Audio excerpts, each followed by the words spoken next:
Hey, guys. It's another Thursday night. It's time for another episode of Therapy Thursday. You are tuning into my YouTube channel. This is Dr. Delvina Thomas, board certified psychiatrist in South Florida.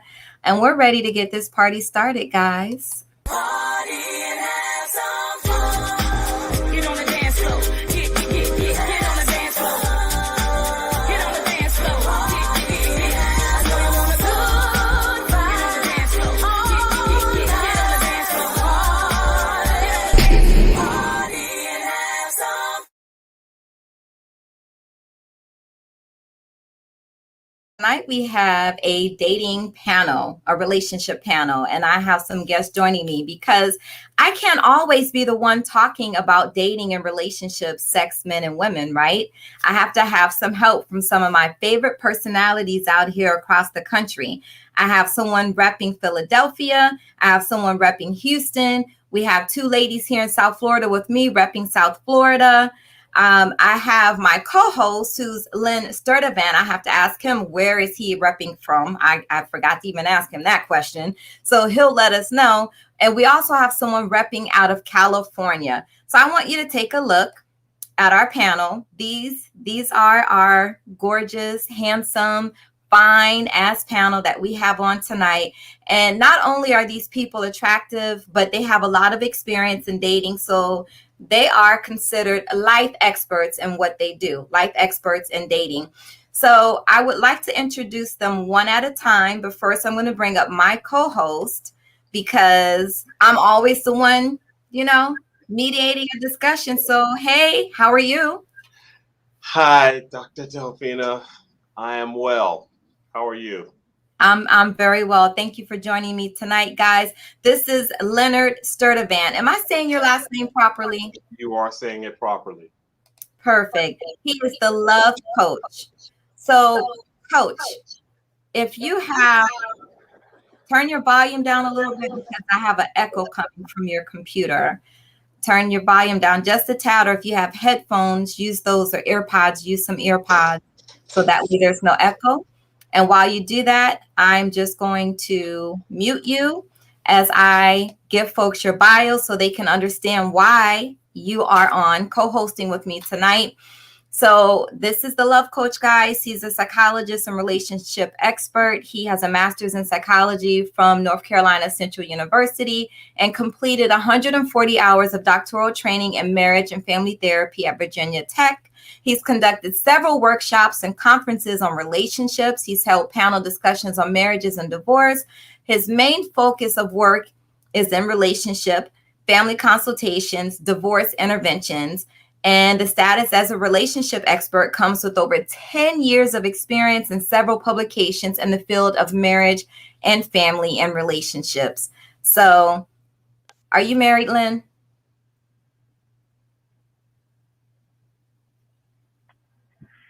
Okay. Are you married? I can hear you. Can you hear me? Am I muted? Nope, you are not muted.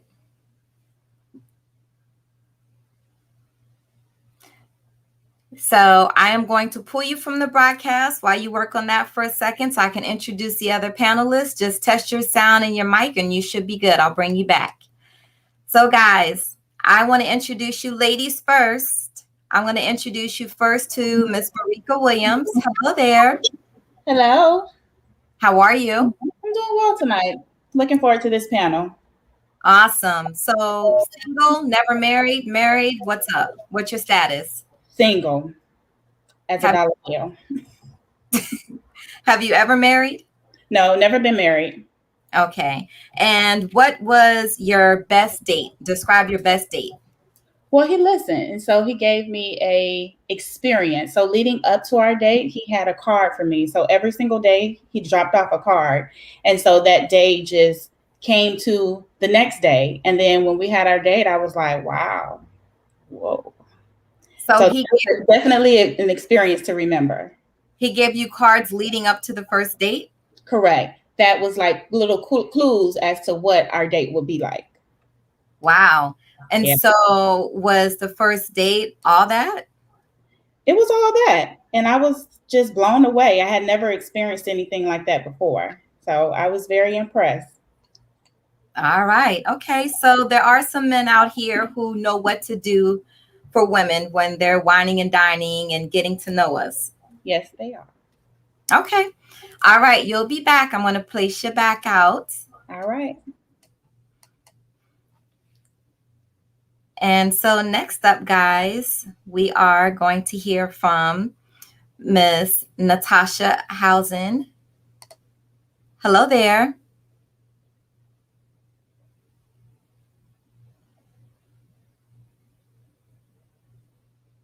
Technical difficulties. I'll let you work on that.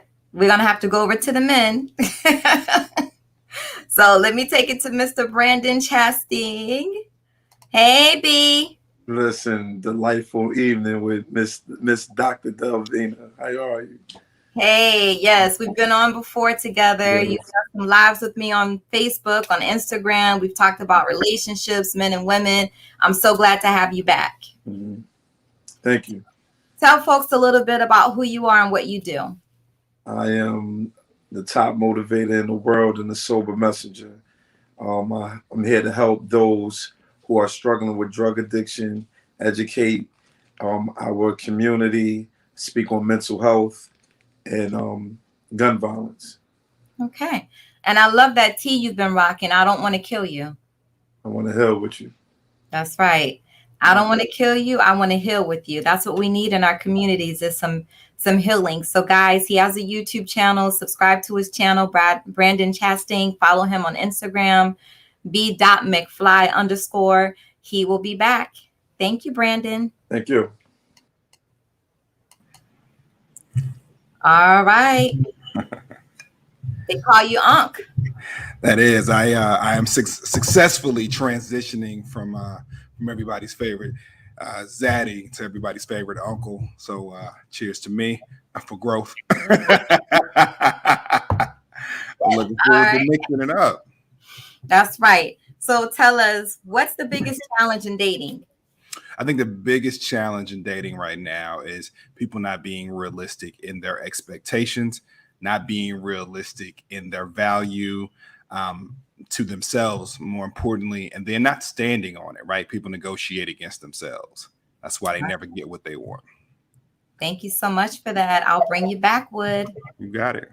Wood is a personal performance coach. You can follow him at Viva Wood Life. WoodGatlin.com is his website.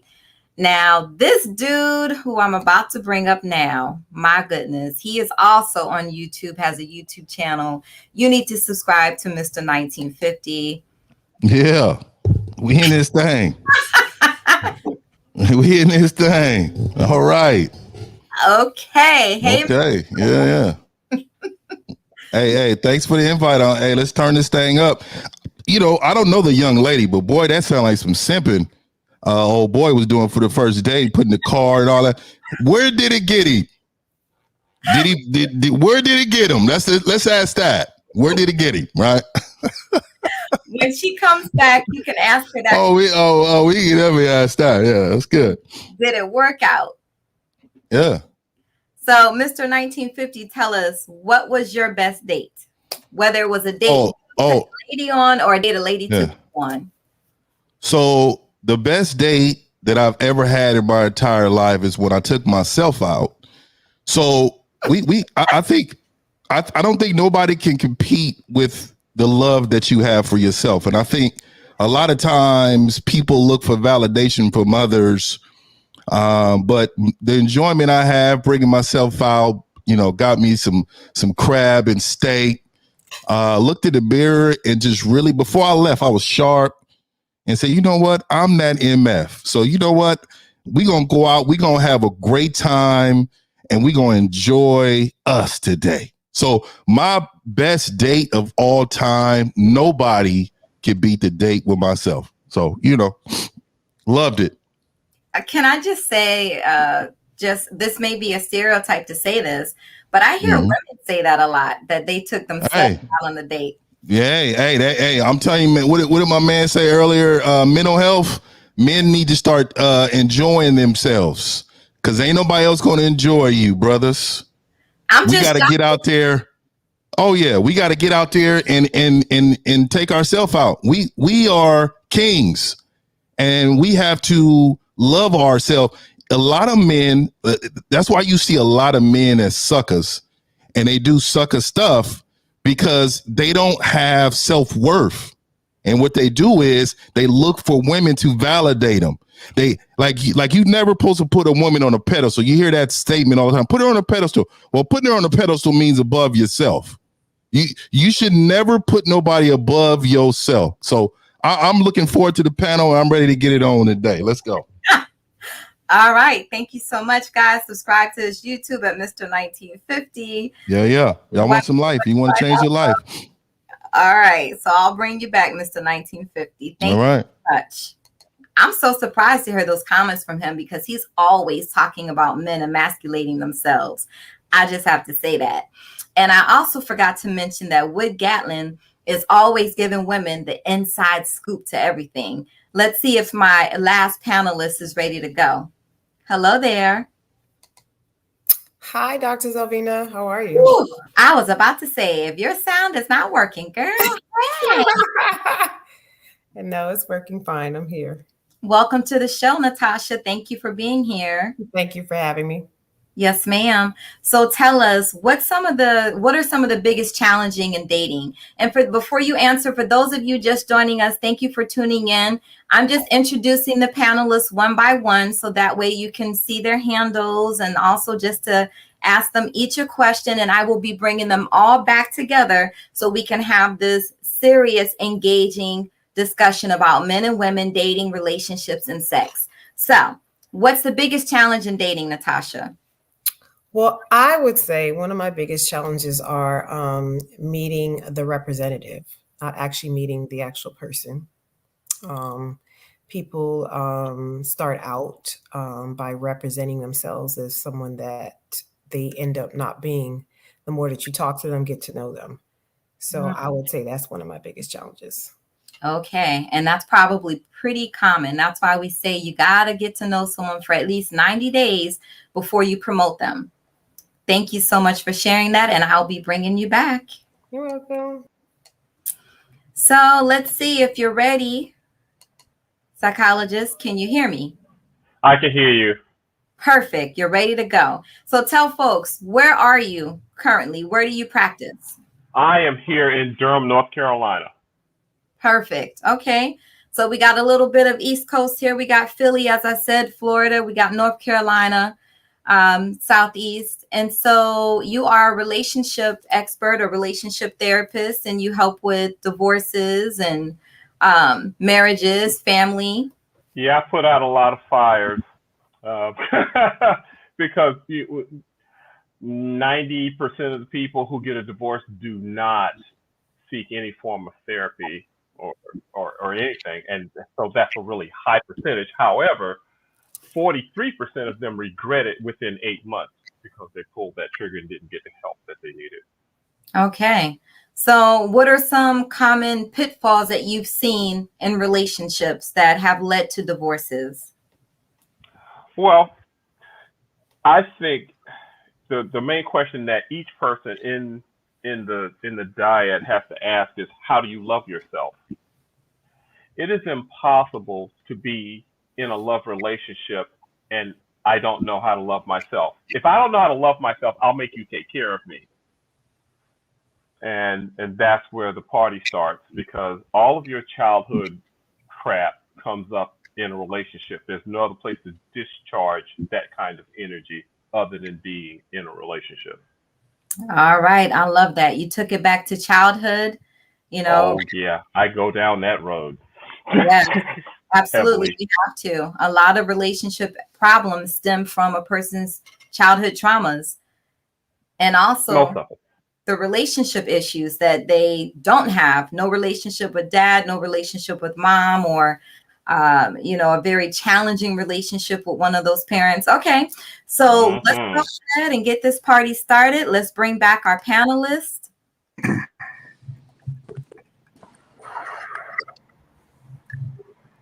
All right, guys. So before we get started, I'd like to show you guys a video, and I want to get your thoughts on this video, okay? All right.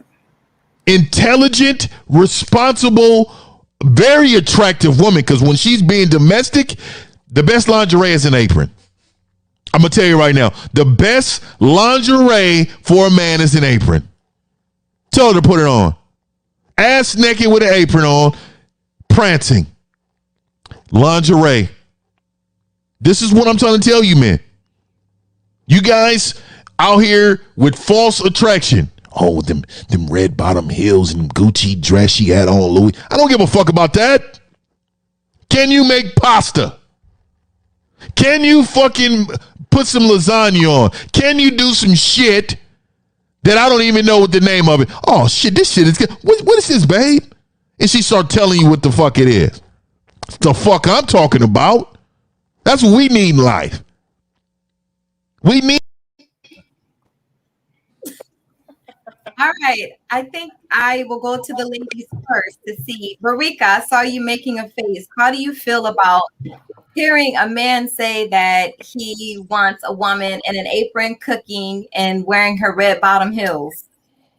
You know, it's funny. One of my girlfriends sent me a book about something similar about that. I don't have a problem, but I think we're more than that. We're more than being naked and wearing red bottoms and cooking and all of this stuff. It's more to us than that. So I think you just have to dig a little bit deeper and not on the shallow surface. Okay. So was Mr. 1950 being shallow? Just a little. I mean, he has his views. I have mine. I think it's good to know that you can cook, you can take care of a household, you can budget, you can take care of the children, you can have a job, you can have all of those things. I actually had a friend who gave me a book about having it all and being a well-rounded woman as opposed to just one thing. So I guess I need for him to elaborate a little bit. And I'll just interject and say that I just showed that one little clip. But Mr. 1950, I've watched a lot of your stuff, and I think it is a fair representation and how you conduct business. Hey. So a lot of it, what it is that, you know, a lot of women, like they want it all, right? But then when a man has a plan for them, they see too much work involved. Oh, that's too much work. That I don't want to be involved with a man that has expectations for me. You know, you should love me for me. And so what I try to do is make sure I think any woman, of course, should be appreciated for what she does. But see, I view women like this. Women are helpmates. And I think we lose focus of that. I think a lot of times we get so social media'd that we believe that women are the most special things on the planet. No, we are special. And what it is that we bring things to the table that you expect from me. So when I have expectations, why is that a problem, right? So let me explain it really quick and I'll pass it on.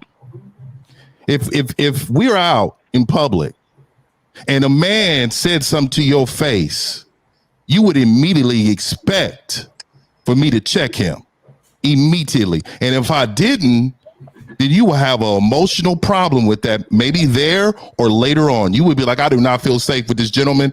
He's not protecting me. Nurturing to a man is making sure that things are taken care of inside his household. So when I have my expectations, it's shallow. But when a woman has her expectations, that is something she needs in order to feel safe. So I don't know. I'm just saying I have expectations the same as a woman has expectations. That's it. That's all. I love aprons, by the way, too. Aprons means you have skills and you're cooking something from scratch, not pushing the microwave number.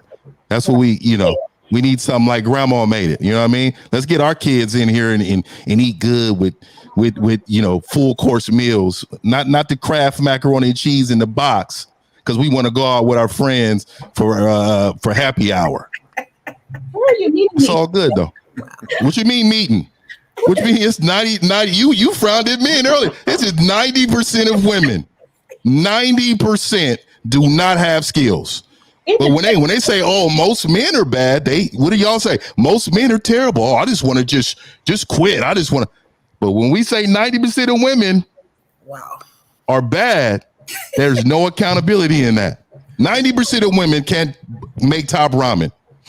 Oh wow! Wow, he's just throwing out random numbers. I love it. Hey, I'm waiting. Random. So random. Hey, all right. Because I would like to know wrong. what age group was that you surveyed that you feel like 90% of the women only know how to make top ramen. What age group was that, Mr. 1950? 18 to 50. That is not correct. You need to stop it. 18 to 50. Stop it right now. I don't know why women. I can't even debate you because you're not even making sense. Make it make sense. How many? We'll have a conversation. How many things? I'm gonna talk to the fellas. How many women you've been with hosted Thanksgiving, or do we go to grandma or auntie house? They don't host Thanksgiving because grandma is the head of household. So no skills. Grandma's still the head. No skills. Grandma's still here. We should be going to grandma's house. No. Create your own tradition. Grandma needs to be an invite.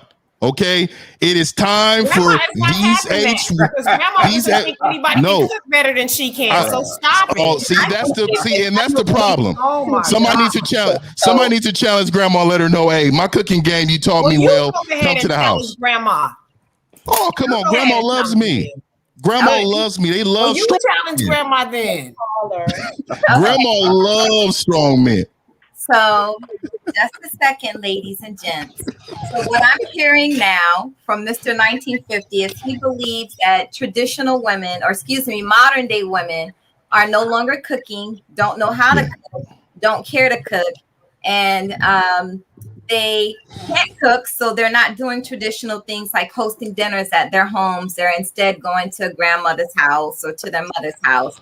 And that's not what you're seeking, I take it, Mr. 1950. You want who can cook. Nah, you got a woman with kids. You want to create tradition for your family. It's not about everybody else. It's about your family and your kids. Let's stop bringing her to a 70-year-old grandma.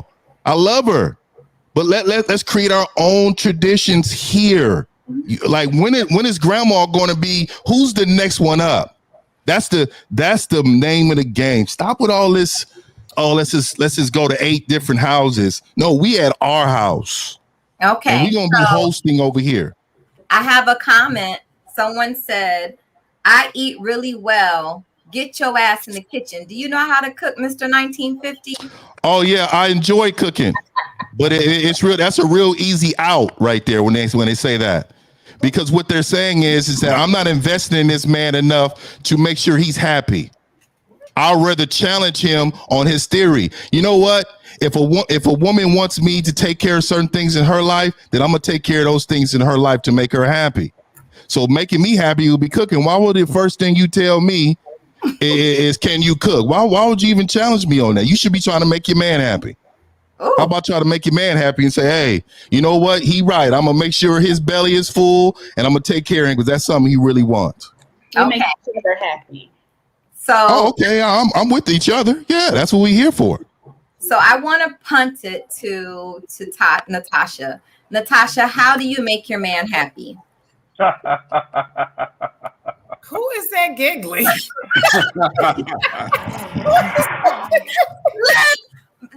Why did you laugh, Lynn? Right, why did you laugh? Because you can't make nobody happy. You have to be able to make yourself happy. Why did I say that? You giving them the answers. Oh, my bad. Oh, sorry. I just.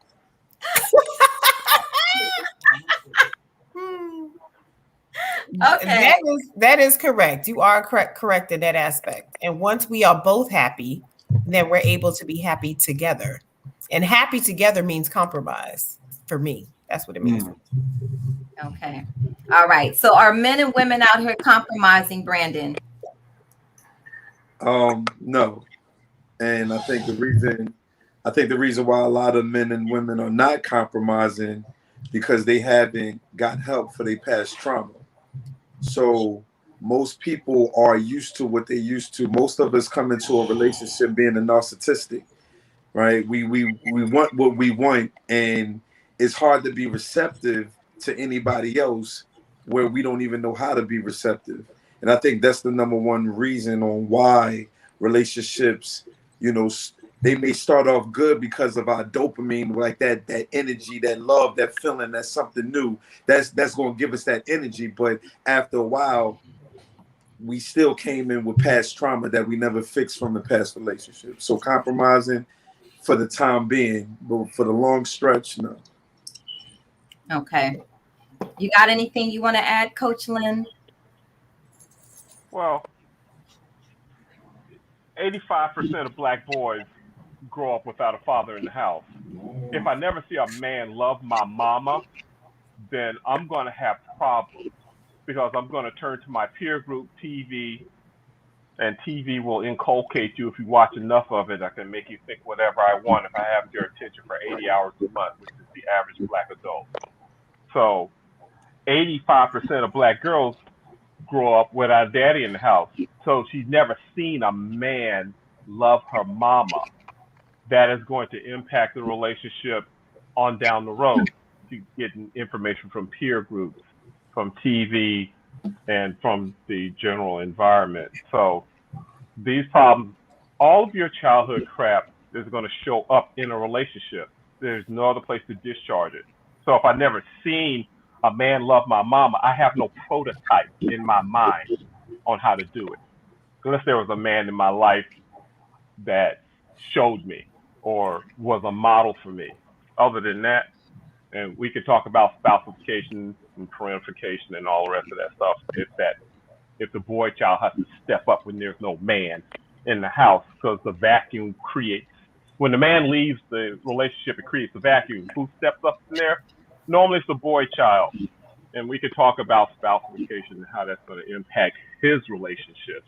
And sometimes it's the girl child, and no one ever talks about that. Okay. So is any of what Lynn said resonating with you guys? Do you think when we're out here in these streets and we're dating and we're trying to get acquainted with people, do you guys think most men and women think about their childhood? No, absolutely not.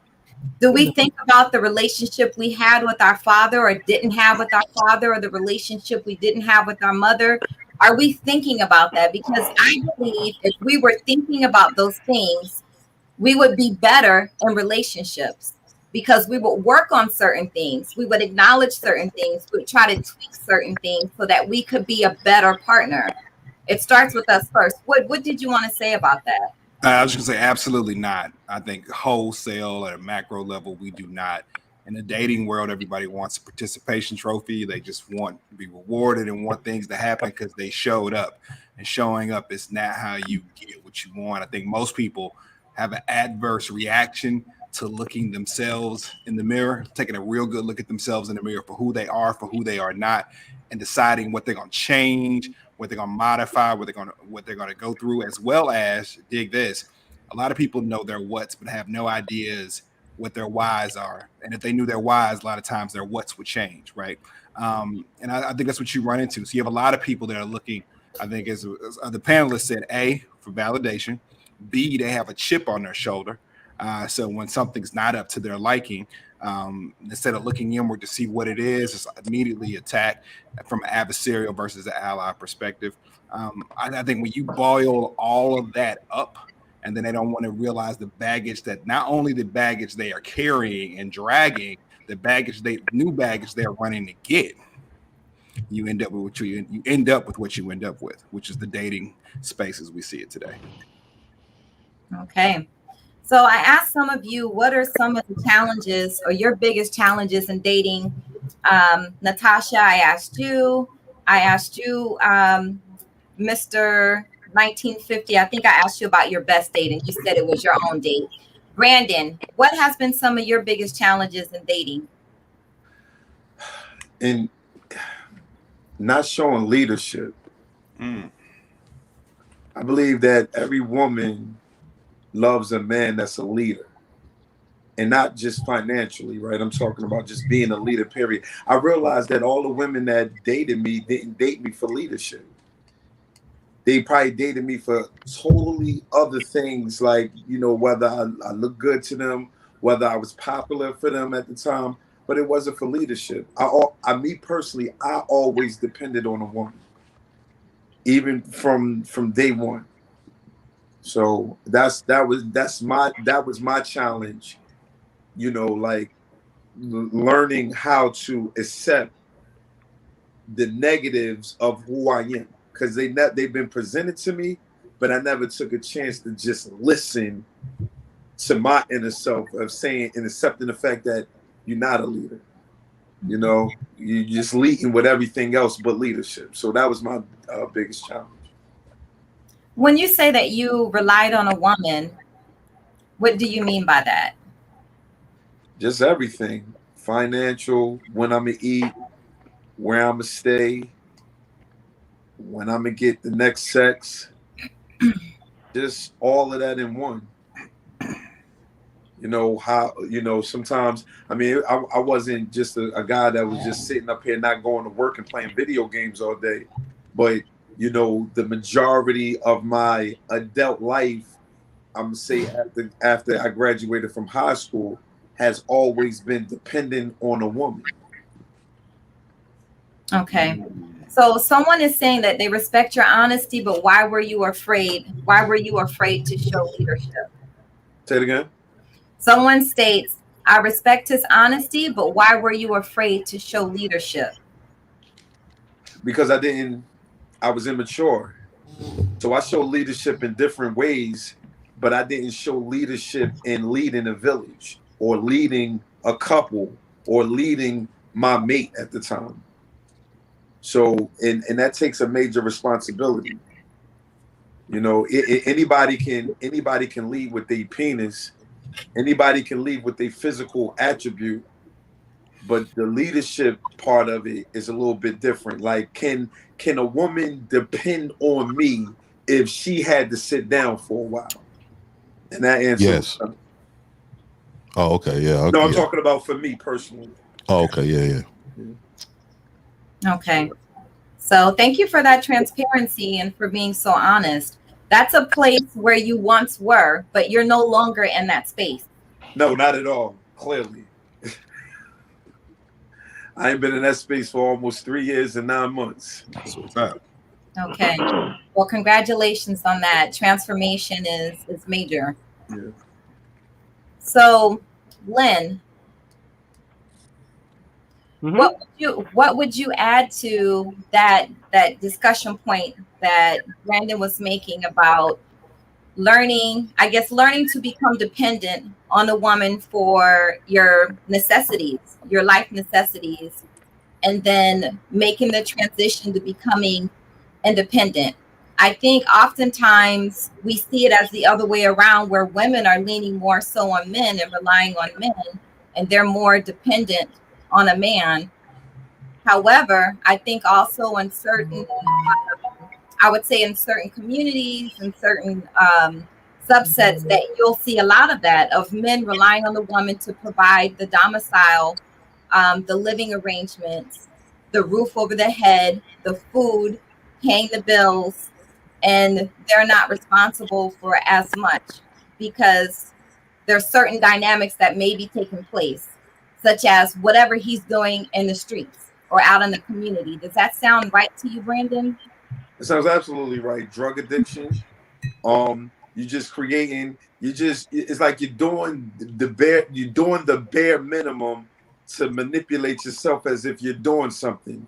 But the reality is this: even if I was paying an electric bill, right, and I did a little bit of stuff here and there, the bottom line is,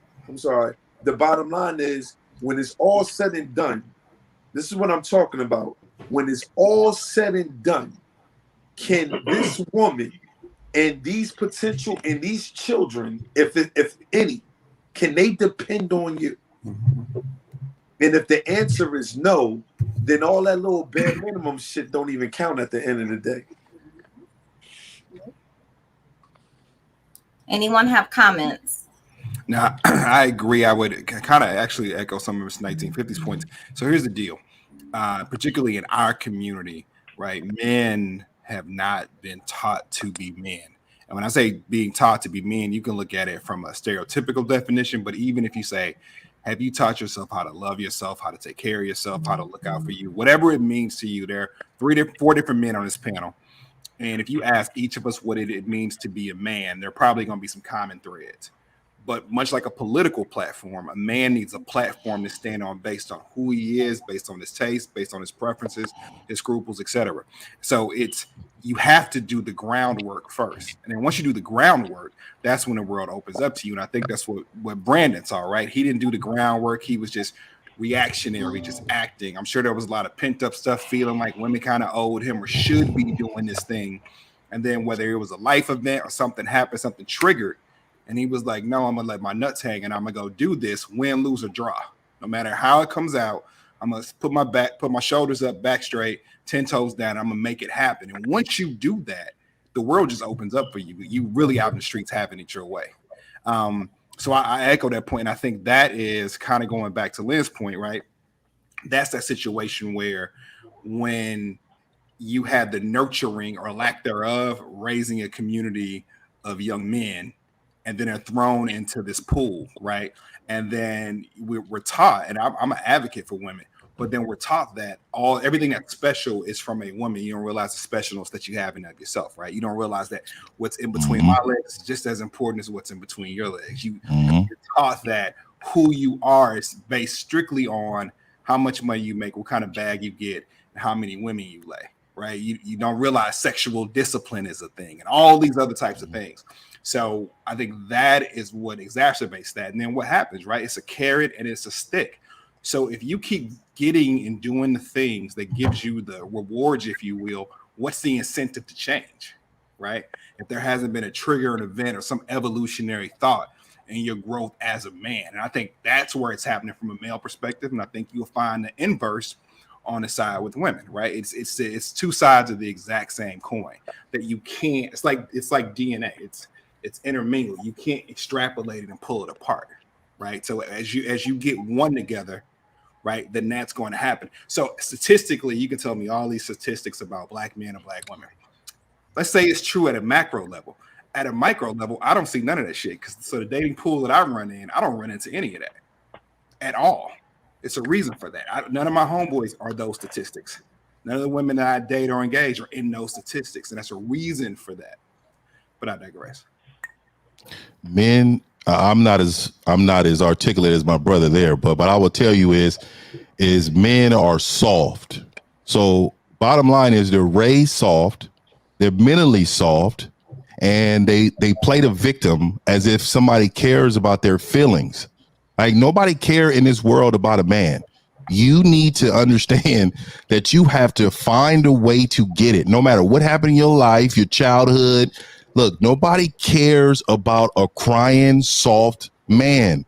And everybody in the world, society is making it so big it's okay for men to know. What you're doing is, you got to understand, when you create a gray area for non-leaders, non-respectable, soft men, then they're going to breed the same type of men. And these men are going to raise other young men to be just as soft as him. And then it's a whole created universe full of soft men. Let me tell you, nobody wants to say this, but it's about a 7%, 5 to 7% of strong men in this world. And that is who women gravitate to. And these other men, they live in a small space. They get what they can get. They live what they can live with. She ended up cheating on him, dogging him out, or even disrespecting him, or she's unfulfilled and unhappy mentally and emotionally. So at the end of the day, we have to admit, in order for men to get better, masculinity has to take its toll. We have to start teaching young men to be stronger mentally and tougher. Back in the day, that's why I call myself Mr. 1950. Because back in the day, it was like, look, dude, this is how life is. Life don't care about you. You better go get you work, get your education, take care of your family. It was simple, right? And now all of a sudden it's so complex. Everybody's a victim. Everybody wants to be, touched in a way and cared for. Like nobody cares about that. That's the reality. We look at society. We all do it. We stroll in social media and laugh at other people's pain. We laugh. Let's just keep it all the way real. We're not, like, if we don't to particularly know you, do we truly care about you? How many condolences people really care about when you put on people? AJ Johnson just died. Now, I personally, my family were real close to AJ Johnson. Like, how many people was nobody cared about his death. They care about what he did when he was on this planet. Like, people have to be stronger and understand you can only control what you can control inside of your area. You can help others. Helping others is different, but caring, nobody cares about you as a man. You need to toughen up and be just a better person in general. So I brought this up because one of the ladies on who's watching the live said men should not be submissive. That is not their proper role. That's my homegirl. Who agrees? Raise your hand if you agree that men should not be submissive. Men should never be a submissive. They should not be submissive. And Never. So we may need to have more dialogue about that, but men should not be submissive. Yeah. So I'm gonna push back on that, right? I think in order to be an effective leader, right, you have to know how to follow. So I think we have a lot of men out here who can't submit to themselves. They can't submit to discipline. They can't submit to order. Being a strong man, you're in areas, whether you're in the military, whether it's education, whether it's if you go to church, whatever it is, there are situations where you're going to submit. So I think we just need to be clear on that one of the ways you learn how to lead is through submission, is through following. And that doesn't mean tuck your tail. That sounds like delegate. That sounds like delegate to me, because I delegate. I'm not submitting to no one. Okay, so you have a goal and you're gonna make it happen, right? You have to submit to that, right? Not a soul. Yeah. So what it is that I'll fall on my own sword if I need to. So we have to understand, like, we just have a difference of belief. That doesn't mean that you're a bad leader, brother. I'm just saying it's a difference of opinion. Like, we could be partners. Me and her could be partners, but making decisions is not your department, right? So if I'm making these decisions and something comes up and she's really good with money, she's really extremely good with money, I'm saying, you know what? I'm gonna need you to handle this aspect, and you need to show me how do you do it so that I can do it. So the thing is now I'm delegating. I'm not submitting to her. For good, you need to go ahead and take care of this because you got it. And I'm going to strengthen myself to make sure that I'm able to do it. There's a certain level of balance that men create, and one of those is financially. We better make sure we on our game, gentlemen, because if you're not, you be like everybody else is just hoping and wishing for some type of relationship. Respect comes with respect for yourself. I agree with that. I agree with 100%. I put up this picture. I think we all saw this on social media recently. Read this. Only men can love a woman with no money, no house, or no car. Only a man can love a woman and expect nothing in return. Women can't do that. A woman's love comes with conditions. You must have this and that. A man just wants peace. The only thing women love unconditionally is their kids. That sounds like a bitter man. And that's false. False. Okay. We Unbelievable. got false from Mr. 1950. He says this is false. I was in college. Let me tell you something. Gatlin said false. Brandon, what do you say? False to this, or is this? I don't know. It just all depends on the individual. So, like the gentleman said, the gentleman with the white shirt. I'm sorry, no disrespect. What's your name again? Wood. Boy, all right. I see it now. I couldn't see the name at first because of the cover. I mean, he doesn't deal with or talk to people that's in that spectrum of, like he deals with a certain, type of people. I come from a neighborhood where that's all that was shown. Mm-hmm. So some people backgrounds are just totally different. So I mean, it all depends on the individual. Some that may be true and it may be false depending on the individual. Mm-hmm. Okay. Coach Lynn, do you have anything you'd like to add at this juncture?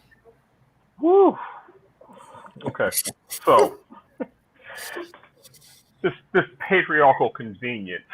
When I read that statement, it's like, you know, men can love a woman with no money, okay, no house, no car, but a woman's love comes with conditions. So what happened was we shifted from patriarchy when women started getting education, when women started bringing money to the table, when women started to acquire property, jobs, houses. I mean, you name it. As they started to climb the ladder without men, they started to bring something different to the table. So this prior to women being able to take care of themselves, then it was the job of the man to be the quote unquote leader. And I hear people throwing this thing around about leadership. The best leader has always been the best servant, and no one ever talks about the other side of the equation.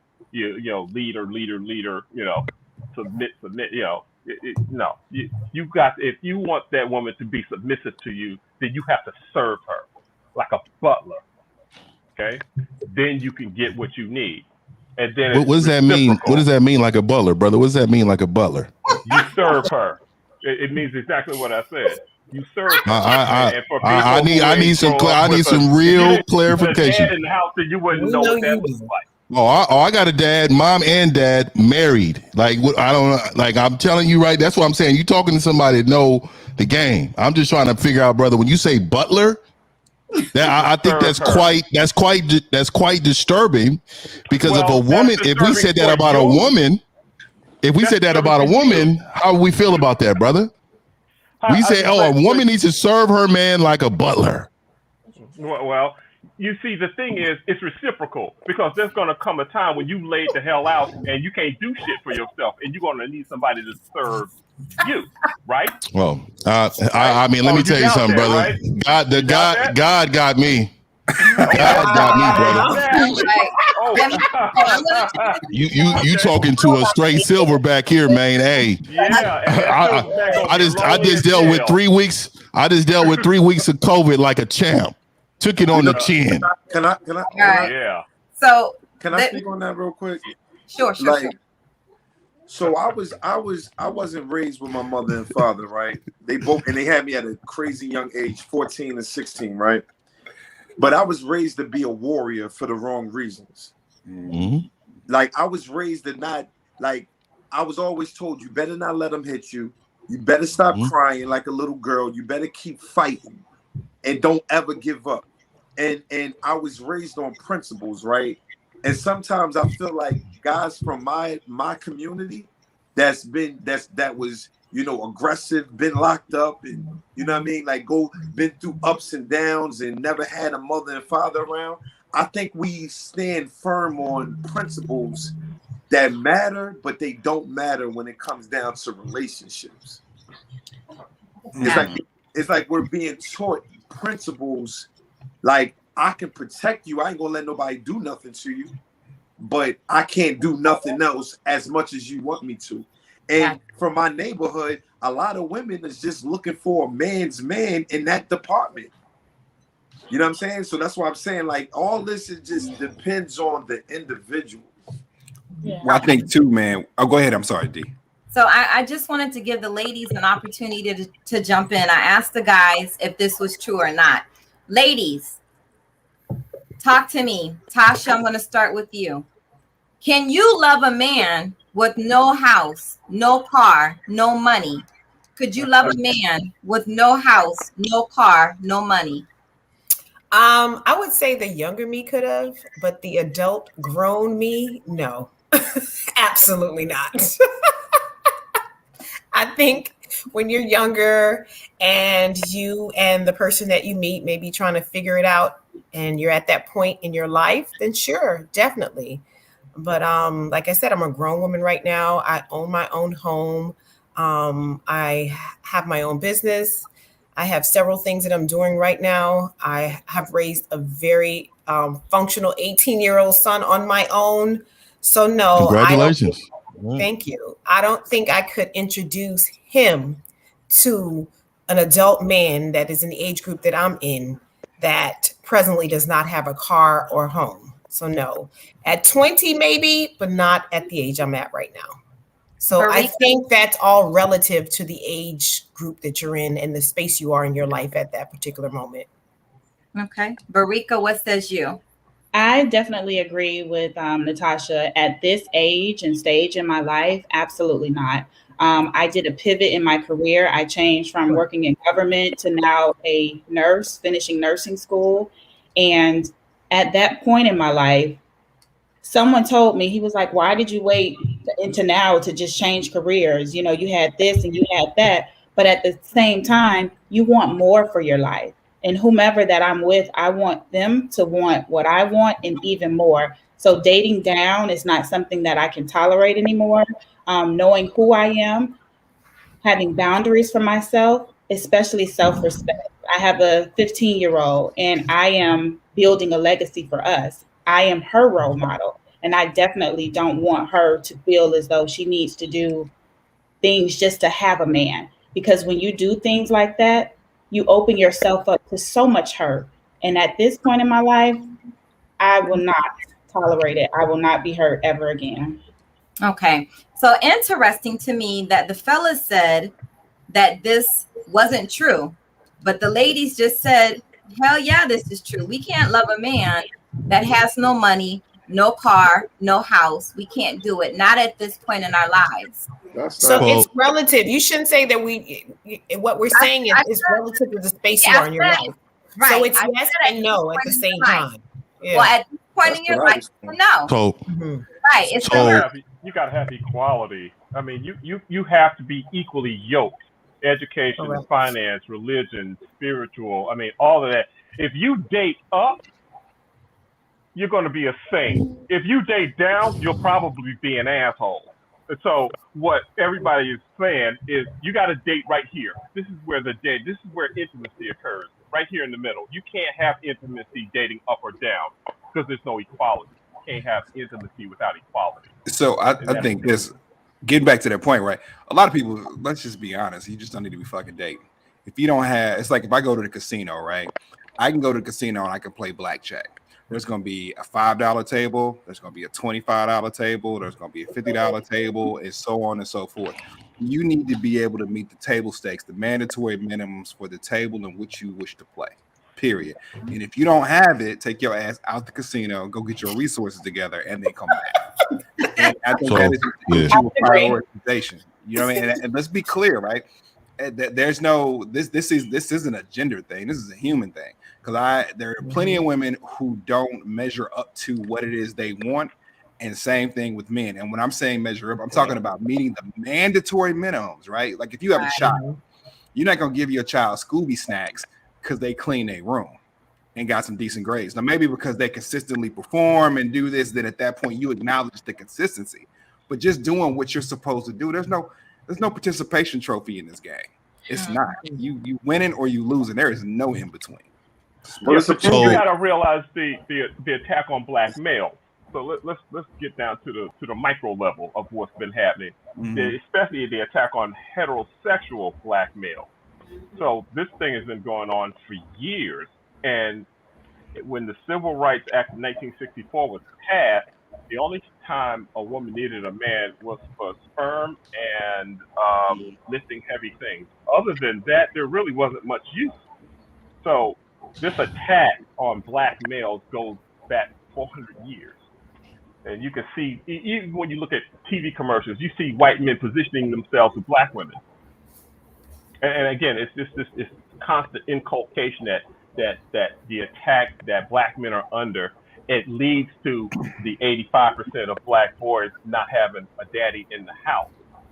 I agree with you on that, but I'm gonna add some nuance to that, right? Because we can go back to public housing, and we can go back to the fact that you couldn't have a man in the household to get those benefits. Could not have a man in the house. You got to qualify. I want my people to have these housing, so I'm gonna move around. Then he moved from pillar to post to different women, right? But here's the deal: every man didn't do that. And that's exactly a lot of men had discipline, and we can feel as though we're supposed to take care of them. Right, we can point to several men who do something else and then send their money back to the crib or whatever it is. So I think man, it's so much nuance to the argument to really unpack it. But I think it's like this, right? When you think about it, take it from a trauma perspective. I can't control what happened to me previously, but I can for goddamn sure control how I respond to it. That's my responsibility, right? And then I can hold myself accountable to make sure that I don't put myself in a situation for that to happen again if I have the means to do so, right? So while there is a full-on assault on Black men, statistically, you know what I mean, subjectively, there's no argument about that. At the same time, we have to grab our nets and hold ourselves accountable and move forward and become the best we can become without worrying about the trophy on our arm first, right? Like I say, it's never too late to put first things first. And first things first is taking care of your goddamn self, right? And okay. Good. So let's switch gears for a second. Go ahead, Mr. 1950. I just wanted to say this real quick, and I know that last slide that you had up about the no job, and I understand the ladies, right? And these are these particular ladies here on this panel that's saying that. But let's just be honest. Good deed goes a long way. And what I'm telling y'all is, that's not on that list. But there's grown women that have all this stuff that still mess with brothers with D.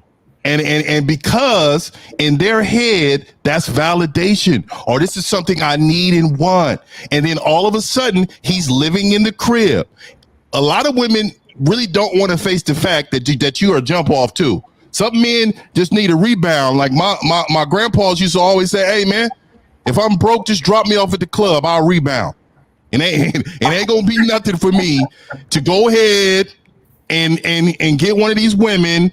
You ain't got no job, you ain't got no car, you ain't got nothing going for yourself. But guess what? I got this Mac game and I can make her feel good, and I'm one good check away from leaving her. So she's gonna be a part of this statistic. I just have to stop. I'm just keeping it real. The point to a woman, she just enough is enough. You know, enough is enough. And if I can't list you on my emergency contact instead of my dad, absolutely not. I just listen. I can't bother with the whole good deed. Maybe when I didn't have value, but once you know who you know, and you've gone through hell and you've gone through things in your life, you just say hell no. No, So I think he just. No. You say that now. I'm telling you, I got some smooth homeboys that will make you feel like you're the princess of the earth. Marika said, and that will be at Thanksgiving this November. No. They'll be invited to Thanksgiving this November. You're not exempt. You're not on the exempt list. Yes, I am. I might on this. You may not exactly. Do you see that comment? You won't even get to show me the deed if you don't have a car to get to my house. That is correct. That is correct. Man, look at her. Let me tell y'all something. I am a walking witness. Hey, look, let me tell you something. I didn't really want to say it like this, but I am a walking witness to the game. And I'm telling you right now, I'm talking about like congresswomen. I'm talking about legislators that they be like, you know what? Hey, what are you doing? What's going on? Because socially, they're not acceptable. They cannot deal with without a comfort of a man. Let's keep it real. My brother was talking about mental health. He was talking about mental health. Let's talk about it real. No. Yeah. 80 to 90% of human beings suffer from that. So what do you think men feed in? Where do you get these statistics from? You just throw out all these random statistics that come from nowhere. I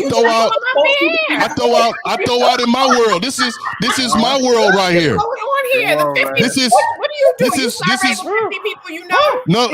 This is my world. I don't know what you're talking about right now. Because this is my world. I'm speaking for men right now. I'm speaking for a lot of brothers. 50 men you know. That's who you're Oh, here we go. And so if I don't know nothing, so if I don't know something, but you be cool with a white man writing a book, right? And believe it. You be cool with a white man writing a book and be like, oh yeah, this is right.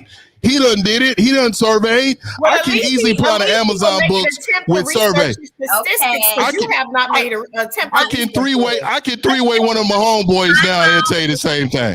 Exactly. One of your 50 homeboys. Right. Until your thing has been IRB, I don't want to hear it. Hey, when I do this, shut up. Okay, my bad. My bad. My bad. Thank you. The audience can't hear what you're saying. Someone just said y'all are having 5 conversations. We're trying to make this a meaningful experience. No, we're not. It's only 1950. He sounds like 10 people because those are the 10 people we surveyed. So now we're attacking. Okay. We're attacking. We're going to switch gears to talk about 2 other topics. Women always ask, ladies, what do you think the most common question women have about men or about their man or about a man that they were with? What's the most common question women have about men? Why do they what? Why do they lie so much? Okay, that's close. Why do men cheat? Let's really talk. Okay, so yeah, sip some champagne. Because why do men cheat? Women ask me that all the time. Do you know it's 2018 and some women don't understand the process. They still come into sessions and they want to know why their husband is cheating or why their boyfriend is cheating. And then I guess the other question would be, why do women stay? But why do men cheat? Let me talk for the man. I got the flow, boys. Y'all hold it down. I'm gonna hold you now. I got you. No, we want you to be very direct and open here. Well, coming from a man and me personally, you know, I don't condone cheating, sleeping around. So do I call you Urban or call you UM or Mr. Mystic? Or? I'm comfortable with what you comfortable. So, Urban, it's okay. You can just be very open and honest about, I'm a psychiatrist, so I'm reading your body language and everything. Okay. Something happened. I asked you why did men cheat, and you just got very uncomfortable and like. Okay, we get another sip. Yeah, get another sip. Yeah. Well, no. Don't worry, the men won't see this video. Only the ladies are watching. The reason I would say why certain men cheat is because pretty much plain and simple that they're not happy. They're not satisfied with where they are. So. Okay. Mr. 1950, you're shaking your head no. Men lie because they're soft and they're afraid to lose the woman. If men understood that if you tell the woman the truth, most of them will ride with you. Most of them. But like, it's so many men afraid to lose the woman that they become something they're not, and they become an image that they believe women want instead of just loving themselves and being G about yourself and what you represent, what you bring to the table. Men are trained to lie because they believe that's what women want. But if you the game, you would know that just be straight up, be a G about yours. Most women will ride straight up. And another reason why women think men cheat, they're being selfish, and they cheat because they can.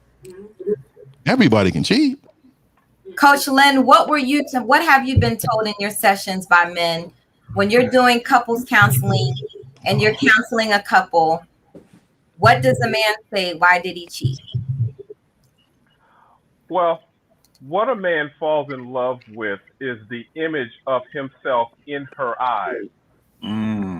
When that image doesn't come back to him in a manner that is consistent with his expectations, then he looks for. Cheating's not really about sex; it's about that look.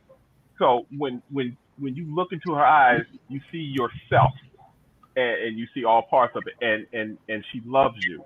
But when you look into her eyes and the image doesn't come back to you, we could talk about attachment shit and all that, but when it doesn't come back to you, it's like I'm looking in your face and I don't see anything. So if she's falling out of love with him or she's no longer interested, what he picks up on is that image is not coming back to me. And so what the attraction of the cheating is that when you get with another woman, there goes that image in you fall in love with the image in her eyes. It's new, it's fresh, it's like it's approving, it's validating, it's acknowledging. And that feels good to the man. It feels wonderful. And when you don't get it, you seek it elsewhere.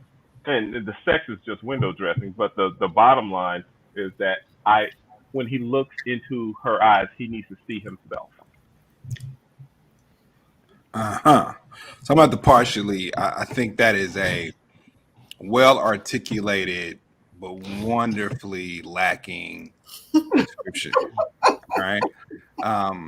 And I'm not saying it's not true. I'm just saying multiple things can be true at the same time. If we can just keep it spicy and keep it funky, right?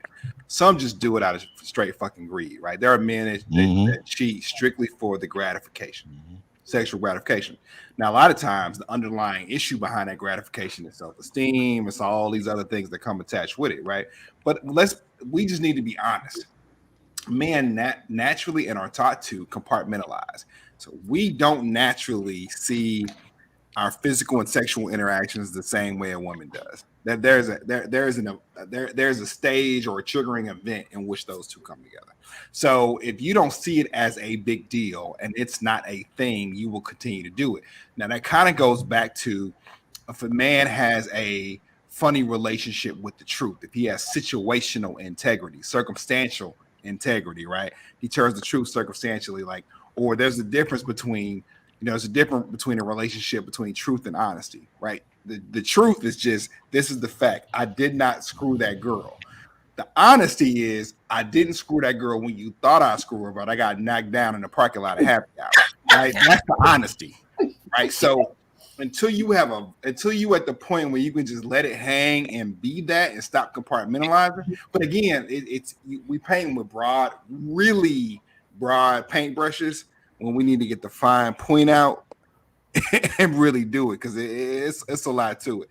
So although I don't disagree, my brother, I think that is lacking, because there's a ton of other contributing factors to that, right? Like we haven't even talked about the men who have, just like a woman would, right? You think of women when you think of mental and emotional affairs, right? Because we are thought to be mental and emotional beings. But there are men who have mental and emotional affairs without the physicality involved as well, right? If you know or been around any strippers, they'll tell you.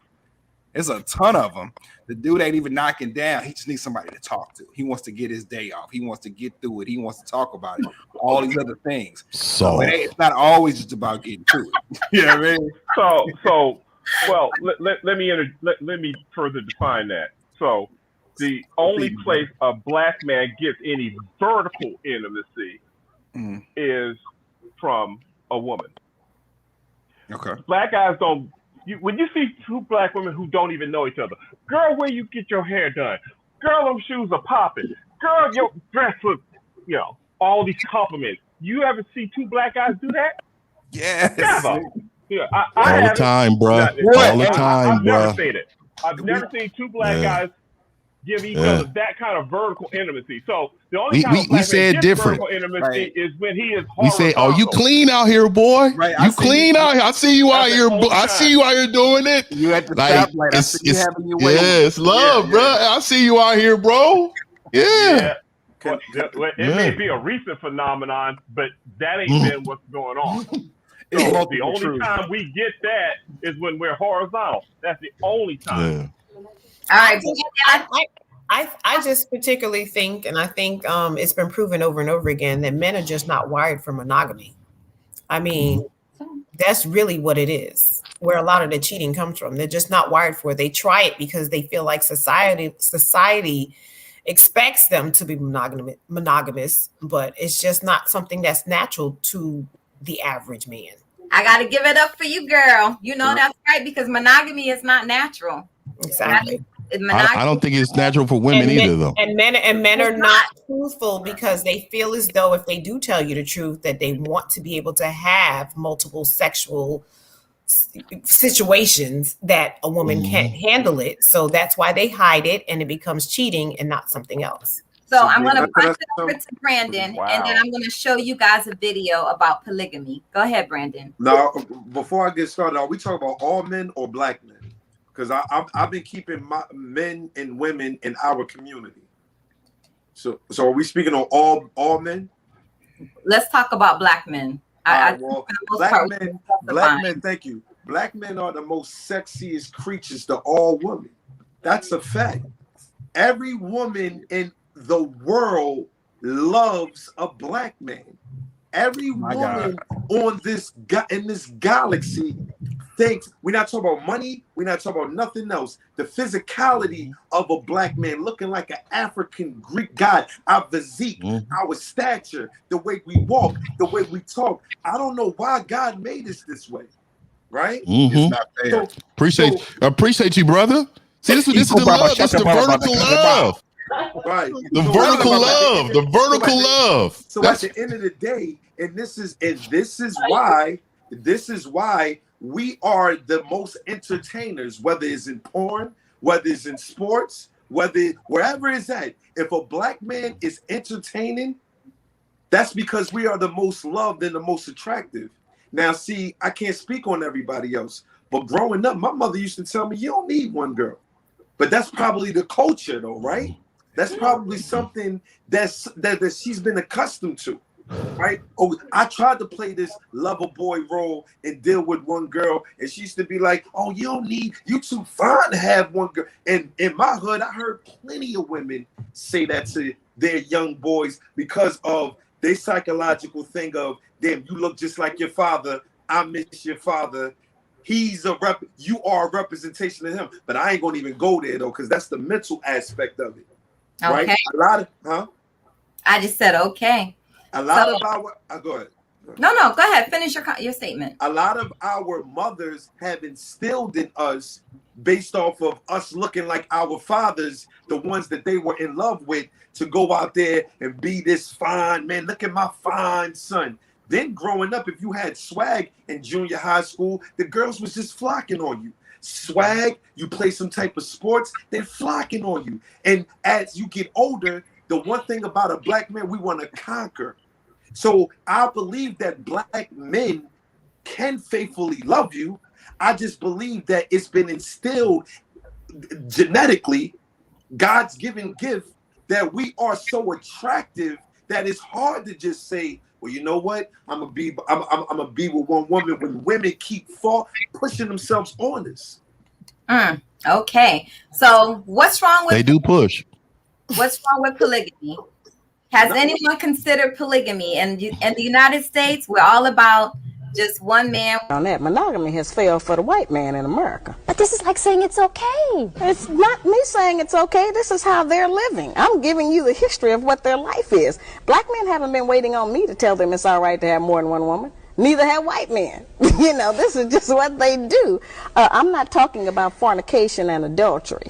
I'm not talking about one-night stands and running around rampant with other women. That's not the kinds of, when I say more than one woman relationship. I mean that before we came to America, our men had more than one wife and family. And we were satisfied with it because we had not met the monogamy idea. We had not met the American white woman who, insists on certain kinds of values in her man. We had not learned envy and jealousy. All right, after coming here, those kinds of ideas were bred into us because of society and the mores that the Americans made up here. And so then we started to have problems with that. But I think that since it is apparent that most of them, not all of them, it's certainly up to the man, do love more than one woman. I got tons of mail. A lot of black men write and tell me that they have had two women for 5, 10, 15, and 20 years, and they can't even get the women to speak to each other. Sometimes they have two families. Would I want to talk to a woman who's sharing perhaps the bed and the money and the social life with who I would deem as my man? If you want to deal in reality, and if you are not insecure, and if you don't think that robs you of something, you would want to know them. If he loves her, you certainly should want to know her. There are a lot of black women out there who say, oh, I know they're mad about that idea. I understand, That would never hold water. Wait a minute, that's not easy. And that's a frightening thought to most of us. And I don't like that. I'm not for that. I'm in agreement with everybody else. Our men ought to just have one woman. But that is not the reality. I'm trying to get us to deal with some reality for a change. Stop dealing with fantasy. Stop dealing with television. Stop dealing with imagination of how we wish things were. Let's deal with them how they are, what it is. Present tense. All right. So, well. So someone posted a comment and she said it's a lot. This has a lot to do with not having discipline. And I would agree with her. A lot of desires come to us naturally. And that's what Natasha was saying, that monogamy is not natural. And I've always had that viewpoint. Monogamy is not a natural thing for anyone, for any woman, for any man. Women may not admit to it, but it's true. You know, you're with someone and you see someone else who looks good, and you know, certain things may happen. You may have certain thoughts, but monogamy is not natural. It's discipline that allows you to stick to one person and not have sex with every other Tom, Dick, and Harry. It's discipline. So sometimes men lack that discipline and sometimes women lack that discipline. So this is true. It's not natural. It's about discipline. I think, Doc, we have to add to that it's not just about it being natural or not natural. We're specifically talking about our community, that the other communities move the exact same way. It's just not public and it's not organized, right? If you move in certain circles, and you move on a certain level, you're going to see it. I will never forget, I was in a corporate setting one time, and a guy who was the poster child for a family, etc., told this woman, look, hey, his wife, I'm sorry, I didn't marry you to fuck you. I married you to be a nursemaid to my children and look good as I moved up the ladder. Who I fuck is none of your business. Right? And he was the poster child of the American dream, right? So that goes back to that. You can't have situational integrity and situational ethics. You gotta be 100% about whatever it is you choose to, and then be here, right? So monogamy is an about choice. The problem, one of the challenges is men, and now we're talking about black men, haven't been sold on the value of monogamy. They haven't been sold on, but they haven't seen it. Settling down, monogamy. Right? You're told you're settling down. So settling is less. I don't know anybody that wants anything that comes from settlement, right? They're not taught that it's ascension, it's elevation. It's, you're getting a little less. Men are logical, right? What's the benefit? What's happening if I do this thing and if I get into this construct? But I'm gonna be honest with you, bro. Man, I done had sex with so many women. I'm ready to settle down. Like, how many pumps that you gotta get to say, and that's just me. How many pumps you gotta do in order to say, okay, I'm ready? So I'm talking about you old and broke down. Nah, that's not true. I'm talking about I was having sex with women in junior high school, older women, a lot of women in junior high school. Then you get to high school, you playing ball, you handsome, you tall, you got swag, you knocking down everybody in high school, and plus older women. Then I went to college and knocked everybody down. After a while, it's like, yo, how many humps you gotta keep doing to say, damn, I'm ready? So let me say this though, real quick. So that is attitude of lack. And I've been there personally, right? I had a homeboy who got married, and he got married. He was like, I'm just tired of learning favorite colors and favorite restaurants. I don't want to learn that shit no more. I done found some, I'm tired. I done had so much, I'm done with it. So he really didn't want to be in this monogamous thing. He just did it because he was tired. He didn't see it as a win. He didn't see it as a bonus. He didn't see it as a benefit. He didn't see it as anything that was going to happen. And he divorced right now. I want to do something I've never done before. Like, and I don't mean to cut your wisdom. I'm sorry. No, go ahead. I want to try something. Me personally, like, that's what I'm saying. Like, where I come from, this shit is a disease, man. Yeah. This shit is nasty. Like, after a while, it's like, it's been times in my life where, and I'm talking about some recent shit, like you having sex and now I'm fucking depressed afterwards. Because I'm at a point where, like, I know it's a lot of men that's older that never had a young run, where they never had girls filling them and sweating them and running all over them like that. And then when they get older, they got a job, they got money. Now they in a position where they feel like, well, my money is bringing the women in. All that shit don't matter, man. You can have money, be corny with a small dick. You can be broke with no fucking money, handsome with a big dick swag. Women want men in any other capacity at that time of how they feeling. My whole what thing did Lynn as say? of right now, childhood shit. Right now, bro, I'm just ready to just say it's over, bro. It All ain't that right. many women in the So, world, man. so I think the problem is with men. A lot of men, they view value of women with sex, and that's the problem, right? Like a woman, her value is so much greater than just her bottom half, right? So, like I view when I've never, and this is why I've always been a good, strong man in my convictions, in my moral compass. And see, she at the bottom, she rolling her eyes a little bit, but I'm just telling you because I've been okay. That's all good. So I've always been a man of straight up discipline, no matter what it is. I don't view women bottom half as value. They could create so much happiness in your life if you allow them to get in there and show. So I'm dead serious. If they show you what their value is, what their value is. Mr. You said what? Look at the comment. Hey, it's nothing wrong. Hey, if she's my woman in the house, she gonna be walking around here ass naked. Like that's what we grown ups. We about to get out. This is what I'm saying. Like I think when you're in your house, in your space with your queen next to you, hey, there's gonna be some things that we're gonna be doing up in here with baby oil that everybody is not gonna want to do. You get what I'm saying? I'm just saying there's nothing wrong with having her cook in there, do some things for you. That's part of, the freak that you may want. That's the side.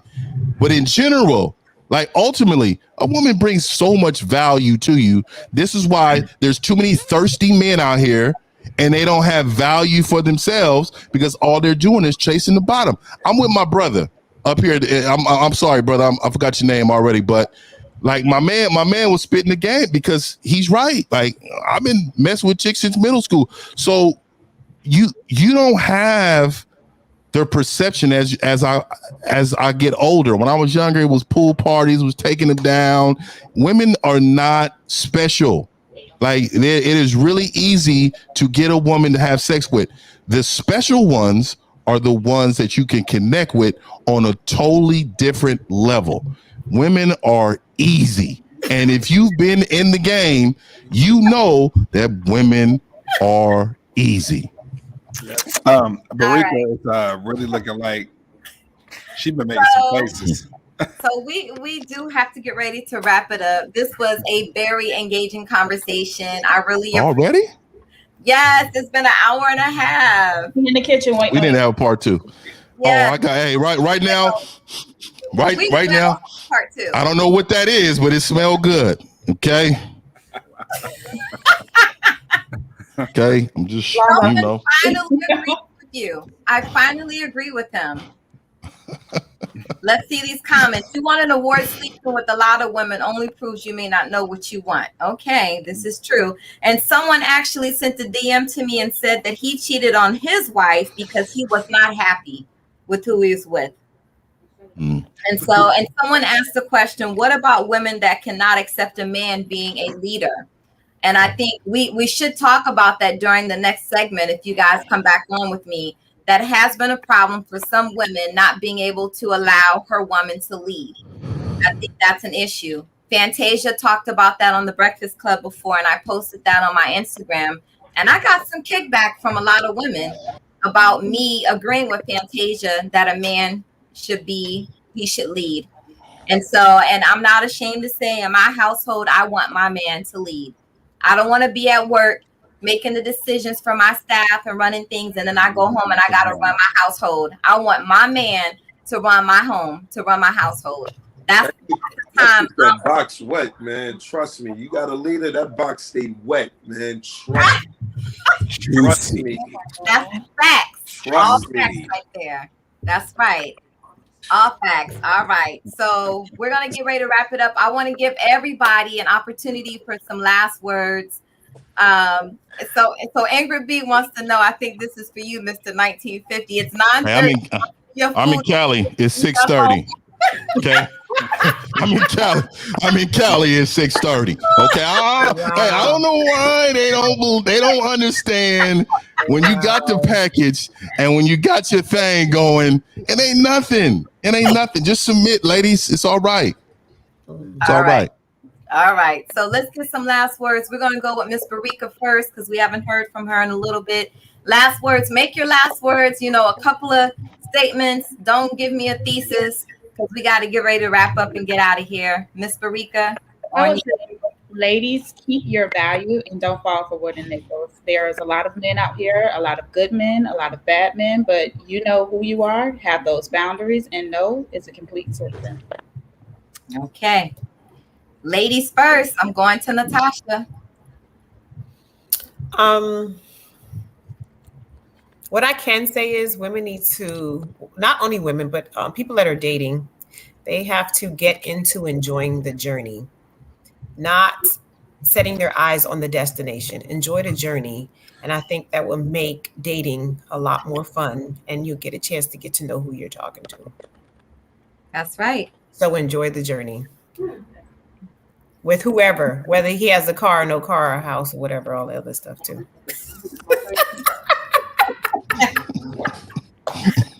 All right. Wood.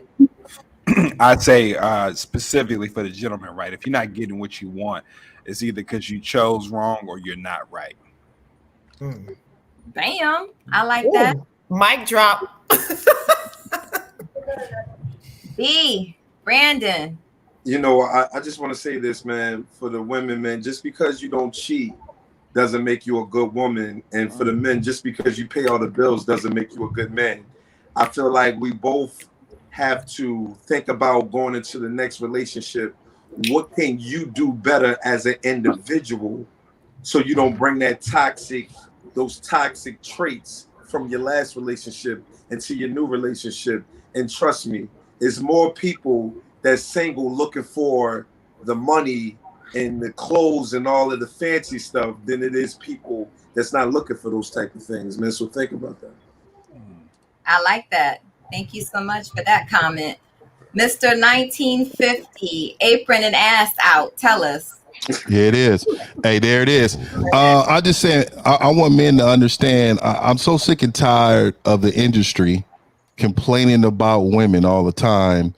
If you are a man, you create your own environment.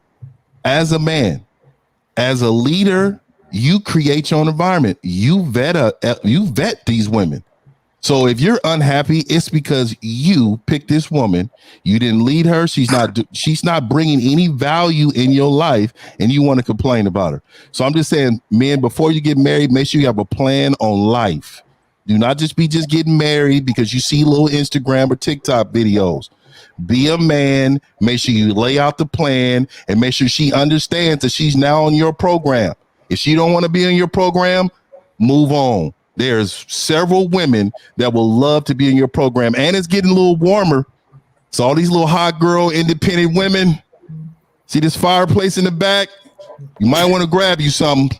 I'm telling you right now, because you about to have a cold winter. I appreciate the invite. Shout out to Sister Soldier. Coldest winter ever. Right. I love it. I read that book, by the way. Yeah. Coach Lynn, on you. If you're going to be in a love relationship, you've got to master loving yourself first. That's pretty much that's what I teach all my clients who are in relationships. You got to learn to love yourself, because it's the only way you're going to be in a love relationship. Once you're in love, really in love, you're not interested in anybody else. Mm-hmm. So you have to master that. All right. So, and listen, my last words, if it ain't working, cut the shit off. If it ain't working, let it go.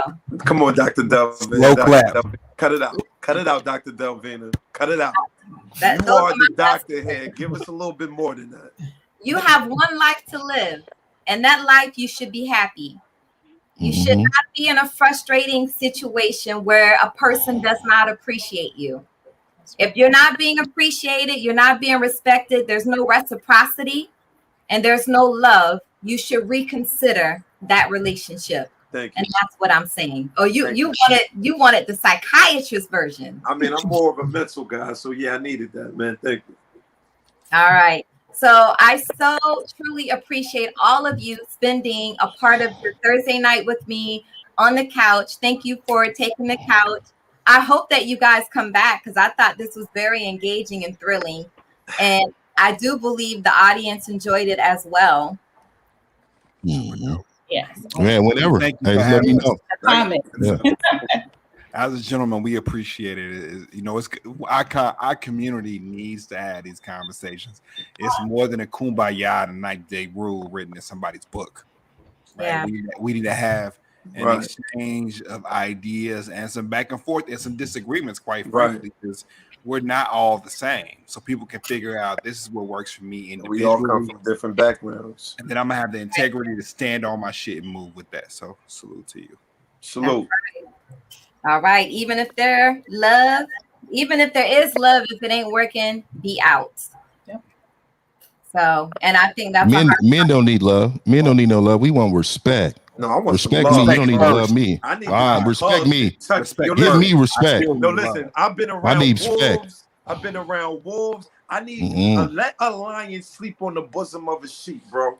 Hey I'm man, cool. hey man, I need all of respect that. first. You respect I was about me, to say, respect that's first. love I to me. still need love. I know I still need the love. Respect is love to me. I need that off You top. can respect That's- me out of I fear. can That's not the respect same thing. I- need Oh, but respect. I don't want nobody to fear me. I'm very gentle with the queen now. Yeah. Very gentle. So don't let the silverback fool you. No, don't let it fool you.